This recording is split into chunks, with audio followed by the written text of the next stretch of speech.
I am Jarek Pastor, and I am a Many Voices Fellow at the Playwright Center.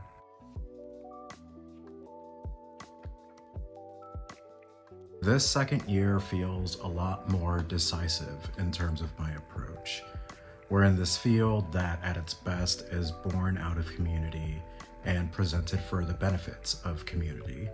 And so with my first year, it was very important for me to get to know the Twin Cities, get to know the theater scene, get to know the general social scape here. And so with that first year being about forming relationships, this second one is definitely about nurturing them and building them out further. I entered this fellowship at an inflection point in my journey and have been spending my time here sort of digging into what exactly a new phase looks like.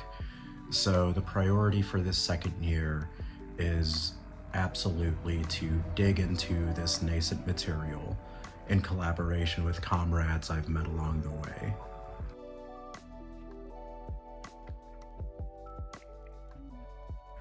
I would say that a music-based reasoning is the primary lens through which I approach my work. I 10,000,000% believe that plays have more in common with music than with nearly every other written form in terms of the durational aspects of performance and how that requires a specific eye toward energy and keeping it up in the air, in terms of how both at their best provide this sort of visceral journey through the piece. So I'm always prioritizing the tonal and visceral dynamics when I'm structuring a play. It's very tough to answer this question quickly. The long and short of it is that I believe that art is at its best when it impacts our felt reality, more so than just being purely up here. And I think that music is a fruitful lens for us to engage with a recognition of emotional dynamics, as it's something that most of us are able to kind of just easily notice, like, oh, this thing happened in this music and it moved me. How do I go about transposing that into a play?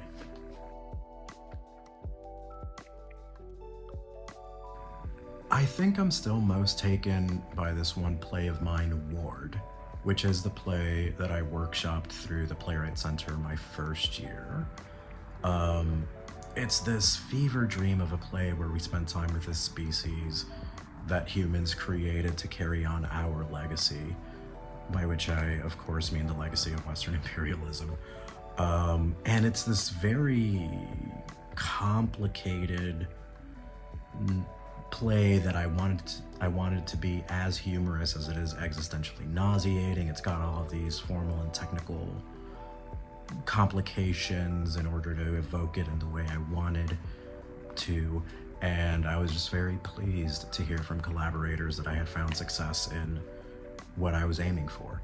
And I am currently building out this new play that I am referring to as YAWP, Y-A-W-P. But it's still in its early stages, so I don't want to talk about it too much. But I'm very excited to be building it out further in collaboration through a series of workshops this upcoming spring. There are two things I value above anything else with collaborators. One is an openness to just kind of clown around, screw around, experiment with things, not be afraid of something falling flat on its face horrifically. Because when we're experimenting, we need to run the experiment. We need to see if it works or doesn't work. So when someone isn't trying to sort of pre-correct something and is willing to give that test a go, I really appreciate that. And alongside that, I really appreciate collaborators that, while of course tactful, are open to sharing their own perspective. I do my best to build plays that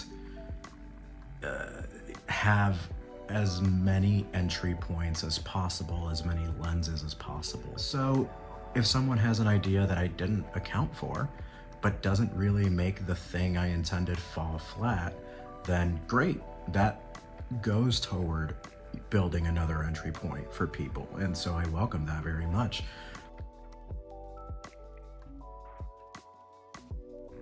I believe that we as a species crave to engage in symbolic reasoning, to see patterns and to make meaning out of those patterns we are noticing. And I also believe that we have a knack for sometimes understanding where we are more clearly by way of considering things that are elsewhere. That sometimes it is easier for us to notice something when we're at a distance and then feel a kinship with that thing at a distance and reflect on how that thing we noticed is operating in our own lives.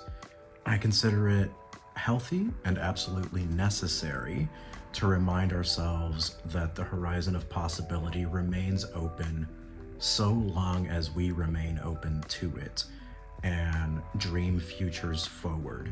And I believe in the vitality of art that helps us reaffirm and strengthen and bolster that belief.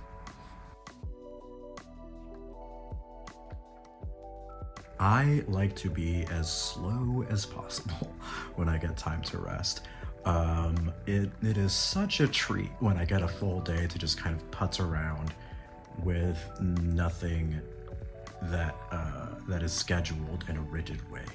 To just kind of sit there and take however long enjoying this coffee and to play a little music and just enjoy it without having to get moving anywhere. I do like to work really hard and in a really focused way.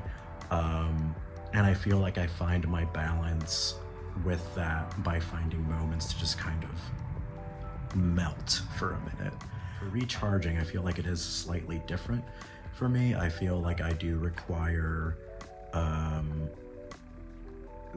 a certain degree of stimulus. For rest, I just want to shut things out. But for recharging, I want to engage with some sort of art, usually most often music or something that is live performance, or playing a video game. I like doing that a lot too, and I also feel like that can be a fruitful point of consideration toward art making. Yeah.